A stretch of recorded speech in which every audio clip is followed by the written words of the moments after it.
ભાજપની ગેરંટી પર શક્તિસિંહ ગોહિલના પ્રહાર। અંધભક્તોને પૂછો, ખાતામાં 15 લાખ આવ્યા।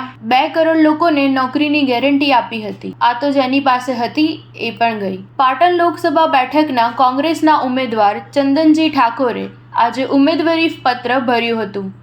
જો કે તે પહેલા સમર્થકો સાથે ભવ્ય રેલી યોજી હતી તેમજ પ્રગતિ મેદાનમાં સભાનું આયોજન કરવામાં આવ્યું હતું। આ તકે પ્રગતિ મેદાનની સભામાં શક્તિસિંહ ગોહિલ તેમજ જગદીશ ઠાકોર સહિતના કોંગ્રેસના નેતાઓ ઉપસ્થિત રહ્યા હતા, જ્યાં સભા સંબોધતી વખતે શક્તિસિંહ ગોહિલ ભાજપ પર આકરા પ્રહારો કર્યા હતા। ભાજપની ગેરંટી પર શક્તિસિંહ ગોહિલે પ્રહાર કર્યા હતા। તેઓએ કહ્યું કે અંધભક્તોને પૂછો, ખાતામાં 15 લાખ આવ્યા। 2 કરોડ લોકોને નોકરીની ગેરંટી આપી હતી, આ તો જેની પાસે હતી એની પણ ગઈ।